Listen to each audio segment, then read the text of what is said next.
नमस्कार, घड़ी में 9 बजने वाले हैं। वक्त हो गया है आपके favourite morning prime time show 9 बज गए का। आपके साथ हूं मैं नेहा बाथम। अगले 1 घंटे तक हम आपके साथ यूं ही बने रहेंगे, दिखाएंगे आपको देश और दुनिया की हर वो खबर जिसका सीधा सरोकार आपसे है। लेकिन हमेशा की तरह इस शो में जो खबरें हम शामिल करने वाले हैं उसकी झलकियां आपको दिखा देते हैं। बुलेटिन में बात होगी आस्था के आगे कैसे खत्म हो जाता है कोरोना का खौफ, कैसे लोग भूल जाते हैं कायदे कानून। वाराणसी की इस तस्वीर की कहानी थोड़ी देर बाद आपको बताएंगे। कोरोना का टीका न लगाने के दिलचस्प बहाने, बैतूल के आदिवासी बहुल गांव से दिखाएंगे ग्राउंड रिपोर्ट। बहाने ऐसे ऐसे कि आप चौंक जाएंगे। रेसलर सागर धनखड़ हत्याकांड की आंखों देखी, चश्मदीद सोनू महाल का एक्सक्लूसिव। उस रात क्या कुछ हुआ, क्या कर रहा था वहां सुशील कुमार। और ठीक आधे घंटे बाद यानी कि सुबह 9:30 बजे 100 शहर 100 खबर। और सबसे पहले हम बात करेंगे किस तरह से मुंबई में एक बिल्डिंग हादसे का शिकार हो गई है। कल दिन भर बारिश के बाद मलाड के मालवड़ी इलाके में एक 4 मंजिला इमारत ढह गई। हादसे में मरने वालों की संख्या अब तक 11 बताई जा रही है। 7 लोग जख्मी हैं। कुछ देर पहले तक मलबा साफ करने का काम जारी था। ताजा अपडेट के लिए हम अपनी संवाददाता का रुख करेंगे, लेकिन सबसे पहले देखिए ये रिपोर्ट।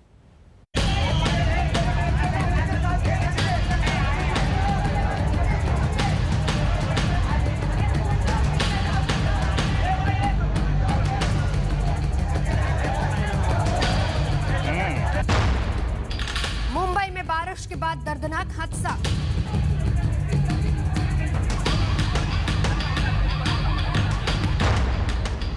मुंबई के मलाड में गिरी 4 मंजिला इमारत।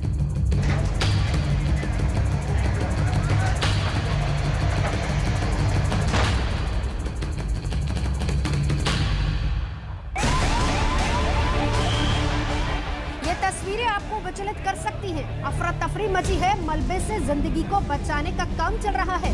ये शख्स खुशकिस्मत है कि उसे बचा लिया गया। राहत कर्मियों ने उसे जब मलबे से निकाला तो शुक्रिया करने में उसने देर नहीं लगाई और दोनों हाथ जोड़ दिए।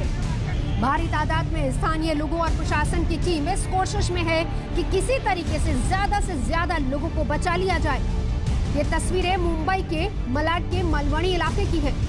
कल रात जब लोग सोने की तैयारी कर रहे थे तभी चीख पुकार मच गई। चश्मदीदों के मुताबिक तेज आवाज के साथ 4 मंजिला बिल्डिंग जमींदोज हो गई। हादसा कल रात 10:15 बजे का है। ये हादसा 10 सवा 10 के बीच में हुआ। मैं जैसे ही घर पे गया उसी के 10 मिनट जैसे सामान वामान रखा अपने घर पे, तो बाहर से 2 बच्चे लड़के, यंग करीब 20 या 22 साल का लड़का बाहर से चिल्ला रहा है, अरे भाई उतरो, अरे भाई उतरो करके। इलाके में रहने वाले लोग बताते हैं कि बिल्डिंग जब गिरी तो लगा विस्फोट हुआ है। फायर ब्रिगेड आधे से पौने घंटे में आ गई थी, लेकिन धमाका इतना तेज था घर का, ऐसा लग रहा था कि कहीं पे विस्फोट हो गया बहुत बड़ा। हम लोग यहाँ तक थे, यहाँ पे हमारा ऑफिस है, आवाज़ इतनी तेज थी जैसे कोई विस्फोट हो गया। ऐसा माहौल था जैसे कोई आंधी तूफान में भी नहीं हुआ, ऐसी आवाज़ इसकी थी। स्थानीय लोगों के मुताबिक हादसे के वक्त बिल्डिंग में 20 से ज्यादा लोग मौजूद थे। हालांकि आधिकारिक जानकारी के मुताबिक 17 लोगों को मलबे से निकाला गया है, जिनमें से 8 लोगों का अस्पताल में इलाज चल रहा है। वहाँ से अभी तक 15 लोगों को हमने रेस्क्यू किया है। उसमें महिला, पुरुष और कुछ छोटे बच्चों का भी समावेश है। सभी को हमने हॉस्पिटल में अभी भेजा है। सभी डिपार्टमेंट की टीम्स यहाँ पे मौजूद है। अभी भी कुछ लोगों के दबे होने की आशंका है, फिर भी हम उनको अभी कुछ देर में हम सभी को भी हम रेस्क्यू करने वाले। मुंबई में कल सुबह से देर शाम तक जोरदार बारिश हुई। ये तस्वीरें कल की हैं, जब मुंबई के तमाम इलाके पानी हो गए। सड़कें तालाब बन गई, सबवे स्विमिंग पूल में तब्दील हो गए, रेलवे ट्रैक पर पानी भर गया। अंधेरी हो या सांता क्रूज, दहिसर हो या हिंदमाता, तमाम इलाकों की सूरत ही बदल गई और रही सही कसर समंदर में आए हाईटाइड ने पूरी कर दी। मलाड के मालवानी में जहां इमारत गिरी उसके बारे में कहा यह जा रहा है कि इमारत पहले से ही कमजोर थी। स्थानीय निवासी कहते हैं कि इलाके में ऐसी कई जर्जर इमारतें हैं। तो ये 3-3, 4-4 माले के घर बन गए यहाँ पे। कलेक्टर कंपाउंड बोलते हैं इसको। 3 से 4-4 माले के यहाँ पे घर बने हुए। मैं कलेक्टर से ये विनती करूंगा कि आके जो भी आसपास के और भी घर है उनके ऊपर भी चेकिंग की जाए। बीएमसी के लिए जरूरी है इन इमारतों की तत्काल जांच करें, क्योंकि कल के रेड अलर्ट के बाद आज भी ऑरेंज अलर्ट है। बारिश से ऐसी कमजोर इमारतों को खतरा हो सकता है जिससे कीमती जिंदगियों को नुकसान भी हो सकता है। मुंबई से एजाज खान के साथ आज तक ब्यूरो। ये पहली बार नहीं है जब मुंबई में बिल्डिंग को लेकर इस तरह का हादसा हुआ है। मलाड हादसे पर सियासत भी अब शुरू हो गई है। महाराष्ट्र बीजेपी के प्रवक्ता राम कदम ने कहा कि यह हादसा नहीं, मर्डर है। राम कदम के मुताबिक बीएमसी पर लापरवाही का केस बनता है। ये मौत नहीं है, ये शिवसेना शासित मुंबई महानगर पालिका की लापरवाही है, उनकी ओर से की गई हत्या है। जब इस प्रकार के अवैध निर्माण हो रहे थे, आसमां को छूने वाली झोपड़पट्टियों में हाइट बढ़ाई जा रही थी, ऊंचाई आसमां को छूने जा रही थी, उस समय शिवसेना के मुंबई महानगर पालिका में सत्ता भोगने वाले नेता क्या कर रहे थे? विद्या मेरी सहयोगी इस वक्त मुंबई से तमाम जानकारी के साथ जुड़ गई हैं। विद्या, सबसे पहले तो इस हादसे के बारे में ताज़ा अपडेट बताएं, और दूसरा ये कि बीएमसी से लगातार ये उम्मीद की जाती है और ये उनका दायित्व भी है कि इस तरह की इमारतों को चिन्हित करें जो बहुत पुरानी हैं और उन्हें खाली कराएं, इवैक्यूएट कराएं समय रहते, और दूसरी जगह उन लोगों को ट्रांसफर करें क्योंकि ये इमारतें सुरक्षित नहीं है किसी भी लिहाज से। जी बिल्कुल, यही वजह है कि फिलहाल जो यहाँ पर जितने बीएमसी के अधिकारी हैं वो यही कोशिश कर रहे हैं कि इस वक्त जो हादसा हुआ है उस पूरे मलबे को यहाँ से निकालें। अगर कोई है यहाँ अभी भी दबा हुआ तो उसको निकालें। एक ही परिवार के 9 लोग इस हादसे में गुजर गए हैं। रफीक जो इस घर के जो मालिक हैं उनसे हमने बात की, उनका कहना है कि घर कमजोर नहीं था, लेकिन हाँ कल यहाँ तेज बारिश जो हुई थी मुंबई में उसकी वजह से यहाँ पानी भरा हुआ था। वही बात बीएमसी की, तो बीएमसी का कहना है कि ये जो जमीन है ये कलेक्टर की जमीन है, कलेक्टर की देखरेख में ये जमीन होनी चाहिए थी, और यही वजह है कि बीएमसी के अधिकारी इस मलबे को फिलहाल साफ तो कर रहे हैं, लेकिन दबी जबान में ये भी कह रहे हैं कि इस वक्त कलेक्टर की अपनी जिम्मेदारी बनती है कि वो ऐसे जो झुग्गी झोपड़ियां हैं उनकी देखरेख करे। वहाँ इनकी कलेक्टरेट जो कलेक्टर हैं उनकी जिम्मेदारी ज़्यादा बनती है। लेकिन फिलहाल अगर आप देखें तो यहाँ पर काफ़ी ज़्यादा जो इमारत जो थी वो दरअसल जब ढही तो यहाँ बगल में जो इमारत थी उसके ऊपर गिरी, और वो एक मंजिला इमारत में भी 2 लोगों की मौत हुई, जबकि रफीक का जो घर था, जो 4 मंजिला घर था, वो जब भरभरा के गिरा तब रफीक दूध लेने गए हुए थे इसलिए बच गए। उनका एक बच्चा भी बच गया, लेकिन बाकी परिवार, उनका भाई का परिवार, उनका परिवार जो साथ यहाँ रहता था, सब लोगों की मौत हो गई है। 3 साल के 5 साल के बच्चियों का शव यहाँ से निकाला गया था। तब जो लोग थे उन सब का यही कहना था कि अगर इमारत कमजोर थी तो इसका पता पहले क्यों नहीं लगा। सब इसी बात पर जोर दे रहे हैं। हालांकि रफीक का कहना है, जो इस घर के मालिक थे, कि इनका यही कहना है कि ये घर कमजोर नहीं था, अगर कमजोर होता तो हमें पहले पता रखता, लेकिन ये कमजोर नहीं था, ऐसा उनका कहना है। जांच पड़ताल की बात है, जांच पड़ताल इस पूरे मामले में जरूर होगी कि आखिर गलती किसकी है, किस वजह से ये 11 जिंदगियां गई हैं। लेकिन फिलहाल अगर इस लोकेशन की अगर हम बात करें तो यहाँ पर ये पूरी, आप देख लीजिए, ये आपको जो पूरा इलाका दिख रहा है, कई सारी इमारतें जो हैं ऊंची ऊंची हैं, काफी सारी तो 1 मंजिला ही है, लेकिन यहाँ पर अवैध निर्माण हर साल मुंबई में इसी तरह का हादसा देखने को मिलता है, जहां पर जर्जर इमारतें जिसमें तमाम लोग रहते हैं वो इसी तरह से हादसे का शिकार हो जाते हैं। बात अब बिहार की करेंगे, जहां पर कोरोना से मौत की कुल संख्या में अचानक इजाफा देखा जा रहा है। दरअसल ये इजाफा मृतकों के आंकड़े में संशोधन की वजह से हुआ। आपको बता दें कि बिहार में कोरोना से मरने वालों में 3,951 लोग जोड़ दिए गए हैं। इसकी वजह से अब मृतकों की संख्या जो है वो बढ़कर 5,424 से 9,375 हो गई है। पहले ये आंकड़ा 5,424 था और अब ये बढ़कर 9,375 तक पहुंच गया है, यानी कि मरने वालों के आंकड़े में लगभग 3,000 का इजाफा देखा गया। 18 मई को सरकार ने 2 टीमें बनाई थी, जो टीमें इस बात की जांच करने में जुटी हुई थी कि मौत के आंकड़ों में धांधली तो नहीं हो रही है, और अब ये एक तरीके से जो नया आंकड़ा सामने आया है इसी की ओर इशारा कर रहा है। मौत के आंकड़ों में अब संशोधन कर दिया गया है। ताजा आंकड़ों के मुताबिक 9,375 लोगों की कोरोना से जान गई है बिहार में। 18 मई को सरकार ने जांच के लिए जो टीमें बनाई उन्होंने ये नया आंकड़ा दिया है। पूरी तस्वीर देखिए, पहले बताया गया कि बिहार में कोरोना से 5,424 लोगों की जान गई, अब संख्या बढ़ गई, यानी कि आंकड़ों के खेल पर अब बिहार सरकार तर्क भी दे रही है। सरकार का यह कहना है कि कई लोगों की मौत होम आइसोलेशन में हुई, जबकि कई लोग बीमार होने के बाद दूसरे जिले चले गए। कुछ लोगों की मौत अस्पताल जाने के क्रम में हो गई। यानी कि तमाम दलीलें, तमाम संशोधन जो अब सामने आ रहे हैं उसकी वजह गिनाई जा रही है बिहार सरकार की ओर से। बीमार होने के बाद दूसरे जिलों में चले गए, इसी वजह से मौत का आंकड़ा ठीक तरीके से नहीं सामने आ पाया। हालांकि अब बड़ा सवाल यह भी है कि मौत अगर अस्पताल जाने के दौरान हुई, उस आंकड़े को शामिल किया गया नहीं? क्या बिहार में कोरोना से मौत के आंकड़ों को छिपाया गया? ये भी एक बड़ा सवाल उठ रहा है। क्या आंकड़ों से खिलवाड़ करने वालों पर कोई कार्रवाई की गई?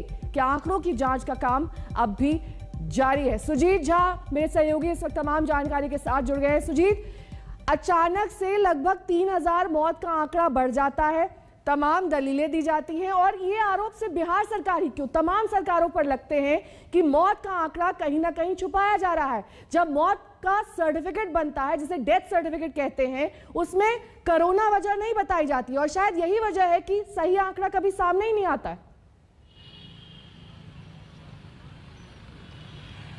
देखिए नेहा, सबसे बड़ा उदाहरण पटना का ही है। जैसे कि यहाँ के 3 जो जहाँ पर अंतिम संस्कार किया जाता है शमशान घाट में, उसमें अगर देखा जाए तो 3200 से ज़्यादा लोगों की अंत्येष्टि की गई, जबकि अभी भी जो आंकड़ा, संशोधित आंकड़ा है, वो 2200 के करीब है। तो अभी आप ये इससे अंदाज़ा लगा सकते हैं कि पूरे बिहार में, पूरे राज्य में क्या स्थिति होगी। पटना के ही जो 4 बड़े अस्पताल हैं, उसमें जो आंकड़े हैं, सरकारी आंकड़े हैं, जो 1470 लोगों के मरने की बात उसमें कही गई है कोविड की वजह से। तो कुल मिलाकर देखा जाए तो पूरे बिहार में, और ख़ास तौर पर गांव में तो ये गिनती हुई ही नहीं है अभी। हम एक गांव गए थे वैशाली के मंसूरपुर, वहां 17 लोगों की मौत हुई थी, केवल 3 लोगों ने RT-PCR टेस्ट कराया था। तो इसी से आप अंदाज़ा लगा लीजिए कि बाकी जगहों पर जो गाँव हैं, जिले हैं, कस्बे हैं, उसमें जो मौत हुई है, होम आइसोलेशन में जो मौत हुई है, और खास तौर पर सबसे बड़ी बात यह है कि पटना के CS ने 28 निजी अस्पतालों को नोटिस जारी करके कहा है, उन्होंने अभी तक आंकड़ा दिया नहीं है कि उनके अस्पताल में कितनी मौतें हुई हैं। तो कुल मिलाकर अभी ये आंकड़े और बढ़ने जा रहे हैं, इसमें कोई शक नहीं है। बहुत बहुत शुक्रिया सुजीत इस तमाम जानकारी के लिए आपका। क्योंकि बिहार में कोरोना से मौत पर आंकड़ों का खेल चल रहा है, तो वहीं वाराणसी में कोरोना गाइडलाइन से खिलवाड़। अनलॉक होते ही लोगों की लापरवाही अनलॉक हो गई है। वाराणसी के पास एक गांव में कल एक पूजा का आयोजन किया गया, जिसमें सैकड़ों की तादाद में लोग जमा हुए। न मास्क नजर आया, न 2 गज की दूरी।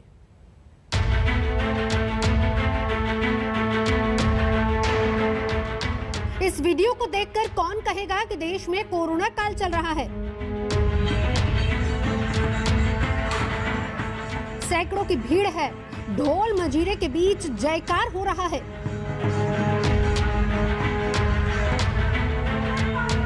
कोई जमीन पर बैठा है तो कोई खाट पर। भीड़ के बीच कुछ लोग हवन कर रहे हैं।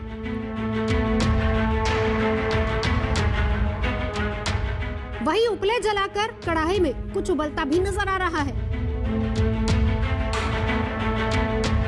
इन सब के बीच आकर्षण का केंद्र एक साधु बाबा, जमीन तक गिरती जटाएं और हाथ में लाठी। वो बार बार कढ़ाई में कुछ डालते नजर आते हैं।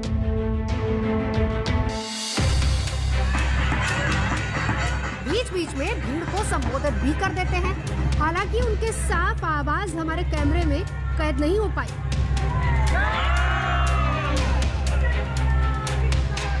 लेकिन इस आवाज को सुनिए। कोविड गाइडलाइंस की धज्जियां उड़ाकर जुटी भीड़ को साधुवाद दिया जा रहा है। इस शांति के लिए मैं सबको साधुवाद देना चाहूंगा कि आप पूजा में समर्पित भाव से खड़े हैं, श्रद्धावान, श्रद्धानवत है आप। आपकी श्रद्धा के लिए बहुत बहुत साधुवाद। माहौल पूरी तरह से धार्मिक है। दूर दूर तक कोरोना नाम की उस महामारी का खौफ तक नहीं है, जिससे कुछ दिन पहले तक पूरा देश जूझ रहा था। ये तस्वीर वाराणसी से सटे सारनाथ के शाही गांव की है। बताया जा रहा है कि इलाके की ग्राम प्रधान ने पंचायत चुनाव जीतने के बाद मन्नत उतारने के लिए कड़ा पूजन का आयोजन किया था। ये हमारे ग्राम प्रधान सर्वेश यादव जी को लोग माने हुए थे कि अगर प्रधान जी जीत जाएंगे तो हम अपना नाम पर करा पूजन करवाएंगे। और भी जो भी जहाँ हुआ था उस गांव जगह का नाम है डी बाबा का मंदिर है, उस जगह हुआ था, वो भी ग्राम पंचायत सभा में है। ग्राम प्रधान आयोजक थे, लिहाजा पंचायत में दूर दूर से भीड़ जुटी, बड़े बड़े लोग पहुंचे। दूर दूर से हमारे इस पूजा में शामिल हुए सभी भाइयों का मैं अभिवादन करता हूं। हमारे विभिन्न गांवों के ग्राम प्रधान लोग आए हैं, तमाम जनप्रतिनिधि आए हैं, क्षेत्र पंचायत सदस्य आए हैं।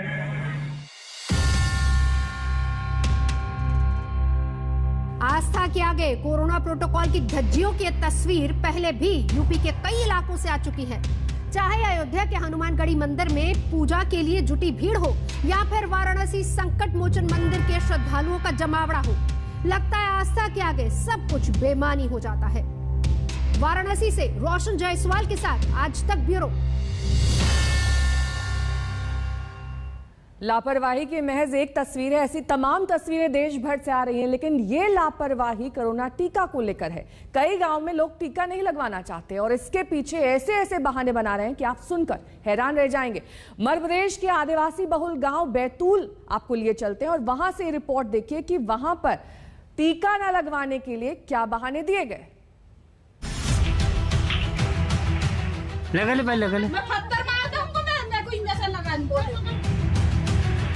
जो भाई गए हॉस्पिटल में तो लौट क्यों नहीं आए? लेकिन गांव में एक भी वोट नहीं डालेंगे अब की साथ। ये मध्य प्रदेश के बैतूल के आदिवासी बहुल गांव का वीडियो है जो वायरल हो रहा है।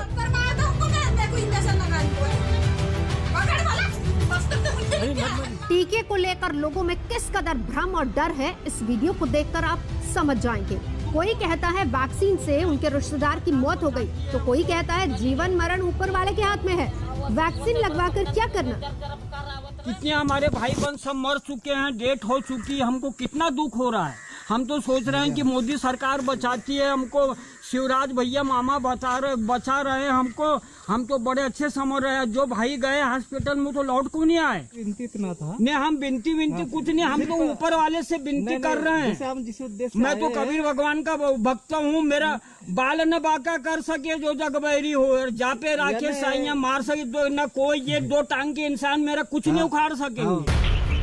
इस वीडियो को देखिए, स्वास्थ्य कर्मी के पहुंचते ही महिला ने दरवाजा बंद कर दिया।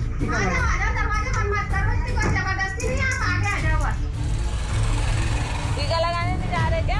हालात ये हैं कि लोग भी धमकी देने लगे हैं कि टीके के लिए जोर डाला तो वोट भी नहीं देंगे। गाँव में 45 साल की उम्र वाले हैं, तो बता दो कि गाँव में एक भी वोट नहीं डालेंगे अब की साथ, नहीं ये बताऊँ। बैतूल के आदिवासी बहुल गांव में वैक्सीन को लेकर डर की पड़ताल के लिए पिछले दिनों संवाददाता रवीश पाल सिंह भोपाल से करीब 250 किलोमीटर दूर का सफर तय कर बैतूल जिले के गुराड़िया गांव पहुंचे थे। पड़ताल में पाया कि पहाड़ों के बीच बसे इस गांव में कोरकू आदिवासी जाति के करीब 600 लोग रहते हैं, लेकिन किसी ने भी अब तक वैक्सीन नहीं लगवाई। कौन हमको कोरोना करना नहीं है, नहीं टीका भी नहीं है, नहीं तो देख नहीं नहीं अब लगाएंगे भी नहीं, हम पूरे सही हैं। मैं टीका नहीं लगाने वाला है, हमारा जंगला में टीका नहीं है। तुम्हारा ये सेट सीट में क्या गंदे रहते हैं, आप लोग गंदे रहते, वो सब कीचड़ और वो मच्छर उन चापते, उसका लाने करना होता है। हमारे ये जंगल में कारण नहीं है सर। यही नहीं, जब हम गाँव में पड़ताल कर रहे थे तो गाँव वालों को ये बात बेहद नापसंद लगी। इतनी नापसंद कि एक शख्स तो बकायदा आज तक की टीम के पीछे लाठी लेकर ही भाग गया। ये एक आदिवासी बहुल गांव है और बैतूल जिले में आता है। 45 गांव बैतूल जिले के ऐसे हैं जहां पर कोरोना की एक भी वैक्सीन नहीं लगी है, और इस गांव में भी आपको बताएं कि 600 की आबादी में से एक शख्स ऐसा नहीं है जिसे कोरोना की वैक्सीन लगी हो। अगर आप देखें गांव की हालत तो आपको अंदाजा लग जाएगा कि बहुत ही पिछड़ा हुआ सा ये इलाका है, और बैतूल से करीब 45 किलोमीटर दूर और राजधानी भोपाल से करीब 250 किलोमीटर दूर ये एक छोटा सा गांव है गुराड़िया। यहाँ पे जब हम पहुंचे और हमने लोगों से बात करने की कोशिश की कि कोरोना की वैक्सीन वो लगवाएंगे या नहीं और क्या वजह है कि वो वैक्सीन क्यों नहीं लगवा रहे हैं, तो उनके मन में जो डर था वो साफ निकल के सामने आया। सरकार दिसंबर तक सबको कम से कम वैक्सीन की 1 डोज का महाअभियान चला रही है, लेकिन बैतूल के गांव की यह तस्वीर सरकार के लिए एक बड़ी चुनौती है। बैतूल से राजेश भाटिया और रवीश पाल सिंह के साथ आज तक ब्यूरो। रुकना होगा फिलहाल एक छोटी सी ब्रेक के लिए, फौरन होंगे हाजिर कुछ और खबरों के साथ। देखते रहिए आज तक।